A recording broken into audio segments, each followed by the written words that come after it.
जानना चाहते हैं कौन है ये चिनूक। आज चिनूक की बात करेंगे। ये चिनूक कौन है? चिनूक का इस टाइम 3.0 प्लस वर्जन चल रहा है। चिनूक कैनेडियन एम्बेसी द्वारा चालू किया गया एक वीज़ा प्रोसेसिंग सॉफ्टवेयर है। चिनूक में कुछ एक पैरामीटर्स हैं। बहुत मुश्किल से बड़े लंबे समय से हम लोग एक रिसर्च कर रहे थे। बड़ी लंबी चौड़ी R&D के बाद आज आपके सामने वो एविडेंस लेके आया हूँ, वो प्रूफ्स हैं जिससे ये पता चलता है कि आज कनाडा का स्टडी वीज़ा क्यों रिफ्यूज़ हो रहा है, कैसे ये प्रॉब्लम सॉल्व होगी। जिन लोगों के वीज़ा नहीं लग रहे, दो दो चार चार बार रिफ्यूज़ हो चुके हैं, कैसे वो वीज़ा तक पहुंच सकते हैं। जब से कोविड आया है, कोविड के आते ही कैनेडियन इमिग्रेशन द्वारा एप्लीकेशन प्रोसेस चिनूक द्वारा किया गया। चिनूक एक माइक्रोसॉफ्ट एक्सेल के ऊपर बेस्ड एक सॉफ्टवेयर है जो वीज़ा ऑफिस को ये बताता है कि किसको वीज़ा देना है, किसको वीज़ा रिफ्यूज़ करना है। कुछ पैरामीटर्स हैं जो इस सॉफ्टवेयर के अंदर कैनेडियन एम्बेसी द्वारा फिट किए गए हैं, जिनकी वजह से ही आपको वीज़ा मिलता है और जिनकी वजह से ही आपको वीज़ा रिफ्यूज़ होता है। चिनूक में दो तरह की एप्लीकेशन जा रही है। एक SDS एप्लीकेशन जा रही है, एक नॉन SDS एप्लीकेशन जा रही है। ऐसा कुछ नहीं है कि SDS में सक्सेस रेट बहुत अच्छा है और नॉन SDS में वीज़ा रिफ्यूज़ हो रहा है। चिनूक का एक सिस्टम है, अगर इंग्लिश चाहिए तो चिनूक को अच्छी इंग्लिश चाहिए, अगर स्टूडेंट चाहिए तो अच्छी परसेंटेज वाला स्टूडेंट चाहिए, अगर फाइनेंस चाहिए तो प्रॉपर बैंक के डॉक्यूमेंट चाहिए। मेरे पास कोई 250 से 300 ATIP के डॉक्यूमेंट हैं। ATIP जिसको हम GCMS नोट्स भी बोलते हैं, समटाइम केप नोट्स भी बोलते हैं। ये पिछले 3-4 महीने में जितनी की रिफ्यूज़ल आई थी हमारी, हमने सारी रिफ्यूज़ल के जो GCMS नोट्स लिए हैं एम्बेसी से। जब आप इतने सारे लोगों की रिफ्यूज़ल के नोट्स लेते हो तो आपको समझ लगती है कि वीज़ा क्यों रिफ्यूज़ हो रहा है। आज वीज़ा रिफ्यूज़ होने में सबसे बड़ा रीज़न, मेरे पास कोई 15 एक रीज़न है जो मैंने अपनी रिसर्च से, चिनूक के द्वारा दिए गई रिफ्यूज़ल से, उसके नोट से, उसके ATIP से, उसके GCMS नोट से जो मैं समझ पाया हूँ। इससे पहले कि मैं आपको सारे रीज़न बताऊं, हो सकता है आपकी एप्लीकेशन पे इसमें से कोई रीज़न लगता हो या ना लगता हो। यदि आपका भी वीज़ा रिफ्यूज़ हो चुका है, याद रखिए इसको दोबारा लिया जा सकता है। ये कोई अमेरिका नहीं है, ये ऑस्ट्रेलिया की तरह नहीं है जहां पे एक बार रिफ्यूज़ल होने के बाद आपको दोबारा वीज़ा नहीं मिल सकता।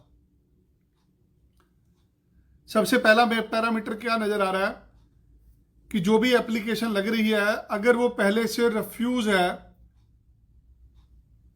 तो उसको दोबारा रिफ्यूज़ किया जा रहा है यदि वो बंदा अपना कॉलेज और कोर्स चेंज कर रहा है। ये लोग क्या लिख रहे हैं नोट्स के अंदर कि आपने पहले डिफरेंट प्रोग्राम लिया डिफरेंट इंस्टीट्यूट में, अब आप किसी और कोर्स में किसी और कॉलेज में जा रहे हैं।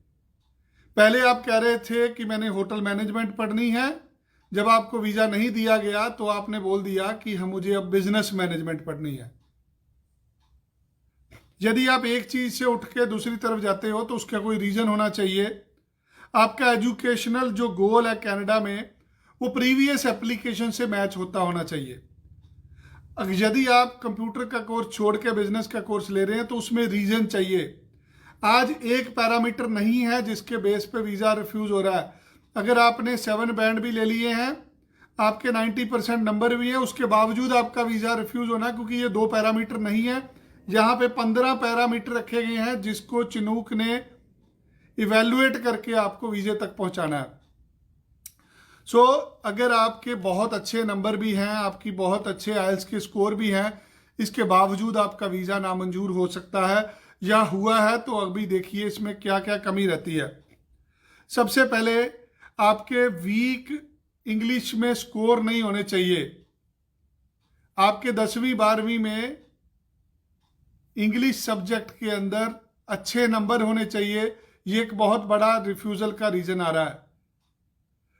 आपके 6.5 7 बैंड होने चाहिए जो आज की डेट में देखा जा रहा है। ठीक है, 6 ईच एप्लीकेशन की रिक्वायरमेंट है। यदि आप फाइल लगाने की सोच ही रहे हैं या आपका वीज़ा रिफ्यूज़ हो चुका है, दोबारा लगाना, कोशिश करिए कि जो रिक्वायरमेंट है उससे आधा बैंड ज़्यादा लेने की कोशिश करिए। आप 6 बैंड पे एप्लीकेशन मत डालिए, आप 6.5 लेके फाइल डालिए यदि आपका वीज़ा 2-4 बार रिफ्यूज़ हो चुका है। आपको अपने स्कूल कॉलेज से लेटर लेना है कि आप की जो पढ़ाई हुई है वो इंग्लिश मीडियम से हुई है। बहुत सारे केप नोट्स में आ रहा है कि आपकी एबिलिटी नहीं है कि आप इंग्लिश में जो कोर्स लोड है उसको पढ़ सको।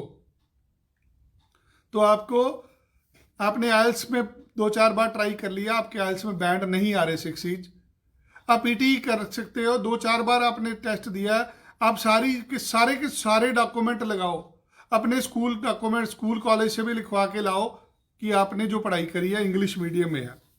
आपकी जो ऑफर लेटर आ रही है उसके बेस पे आप स्टेटमेंट ऑफ पर्पस बनाते हैं। आज से स्टेटमेंट ऑफ पर्पस वर्ड को चेंज कर दो मोटिवेशन लेटर में। कनाडा जाने वाला कोई भी स्टूडेंट आज से स्टेटमेंट ऑफ पर्पस नहीं लिखेगा, वो मोटिवेशन लेटर लिखेगा। इनको आपकी मोटिवेशन लेटर चाहिए जिसमें आप बताएंगे कनाडा क्यों जाना चाहते हैं, कोर्स क्यों पढ़ना चाहते हैं, जिस कोर्स में पढ़ने जा रहे हैं, ये कोर्स कनाडा में क्यों पढ़ रहे हैं, भारत में क्यों नहीं पढ़ रहे, इस कोर्स को पढ़ने के बाद कितने की नौकरी मिलेगी, आपके माँ बाप की आमदन है, क्या आपके माता पिता आपकी पढ़ाई अफोर्ड कर सकते हैं। बहुत सारे पैरामीटर हैं जो एसओपी में लिखने हैं और एसओपी आपने खुद लिखनी है। आपका मेरे से रिफ्यूज हुआ है या आप दोबारा हमारे से लगाना चाहते हैं फाइल, आप मेरे से एसओपी का फॉर्मेट ले जाओ, बट जो उसके अंदर इंफॉर्मेशन होगी वो आपकी अपनी इंफॉर्मेशन होनी चाहिए अगर आपने दोबारा एप्लीकेशन डाल के वीज़ा लेना है। आपका करियर एम्प्लॉयमेंट, इस पढ़ाई के बाद क्या करियर होने वाला आपको कहाँ नौकरी मिलने वाली है। आप 20 लाख रुपया लगा के कनाडा पढ़ने जा रहे हैं, इस 20 लाख रुपया लगाने के बाद आपको मिलना क्या है, कहीं ऐसा तो नहीं फिर आप 40,000 50,000 रुपये की नौकरी कर रहे हो। आपको एविडेंस देने हैं, आपको मोटिवेशन लेटर में लिखना है कि जो कोर्स आप करने जा रहे हो उसको आपको कौन सी नौकरी मिलेगी। बहुत सारे बच्चों के एकेडमिक आइल्स के अंदर एक मॉड्यूल में 5.5 हैं। याद रखिए, अगर आपके एक में 5.5 हैं और ओवरऑल 6 बैंड हैं तो आपकी फाइल कंसिडर नहीं हो रही। आपको बिना इंग्लिश के कारण रिफ्यूज़ल दिया जा रहा है कि आप इंग्लिश में आपके मार्क्स कम हैं। अगर आपको एक में 5.5 है, आपके ओवरऑल 6.5 बैंड हैं, तो एक में 5.5 की प्रॉब्लम नहीं आएगी आपको। आपके सोशल एंड इकोनॉमी इंसेंटिव होने चाहिए वापस आने के। आपको समाज में कौन जानता है, आपके भाई बहन कितने हैं, माता पिता क्या काम करते हैं, आपकी कितनी दुकानें हैं, कितनी कारोबार में कितनी ज़मीन है, वो सारे की सारी की मालिकी किसके नाम से है। आपके पापा की फैक्ट्री है, उसके डॉक्यूमेंट चाहिए। आपके पिताजी की दुकान है, उसका बिजनेस है। क्या क्या तरीके हैं जिससे आप अपने आप को सोशली और इकोनॉमिकली फिट बता सकते हो। फैमिली टाइज आपके आउटसाइड कनाडा स्ट्रांग होने चाहिए जिससे उनको लगे कि आप वापस आओगे। कहीं ऐसा तो नहीं आपके सारे भाई बहन कनाडा में रहते हैं और आप अकेले ही यहाँ पे हो, ऐसी पोजीशन में भी आपका वीज़ा रिफ्यूज़ हो रहा है, चाहे 7 बैंड लेके लगा लो आप। एजुकेशनल डॉक्यूमेंट है, उसमें आपके पुअर एकेडमिक रिकॉर्ड्स नहीं होने चाहिए। यदि आपके पढ़ाई में नंबर कम हैं तो आपको कोर्स वो लेना है जो कम नंबरों पे मिल रहा है। जिसके भी 60% से नंबर कम है अगर कॉमर्स में, उसको बिजनेस के कोर्स में रिफ्यूज़ल मिलने वाला है। यदि आपके मैथ में नंबर कम है, फिजिक्स केमिस्ट्री में 60% से नंबर कम है, और आप किसी तरह की इंजीनियरिंग ले रहे हैं तो वीज़ा नहीं मिलेगा। आपको कोर्स बड़ा सोच समझ के लेना होगा। आपकी पढ़ाई में जो गैप है टिल डेट तक गैप को जस्टिफाई करना है। बहुत सारे ऐसे नोट्स हैं जिसमें लिखा हुआ है कि 2019 के बाद आपने कुछ नहीं करा। यदि आपने खाली छोड़ा हुआ है आपका एप्लीकेशन फॉर्म, जो 1294 एप्लीकेशन फॉर्म है, उस फॉर्म को आपको फिल करना है अप टू डेट कि आज तक आप क्या कर रहे हैं।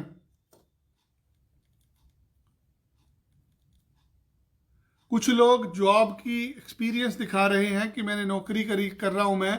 जो भी आप जॉब का एक्सपीरियंस दिखा रहे हैं उसके प्रॉपर डॉक्यूमेंट चाहिए, जहां पे आपकी जॉब वेरीफाई हो सकती हो। कुछ एप्लीकेशन रिफ्यूज हो रही है insufficient proof of financial status के नाम से। आपने 2 साल का कोर्स लिया, आपने 1 साल की फीस भर दी, जीआईसी दे दिया, अगले साल की फीस कहाँ है?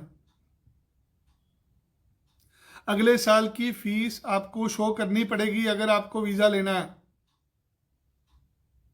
अगले साल की ट्यूशन फीस, अगले साल की लिविंग एक्सपेंस आपके माता पिता के बैंक में होने चाहिए, या आप उसका प्लान दे सकते हैं कि आपने अगले साल फीस कहाँ से लेनी है। बहुत सारी एप्लीकेशन जिन बच्चों ने मास्टर डिग्री करी हुई है और वो पीजी डिप्लोमा में जा रहे हैं, बहुत बड़ी रिफ्यूजल आ रही है। 10 में 1 बंदे का वीज़ा आ रहा है, 9 रिफ्यूज हो रहे हैं।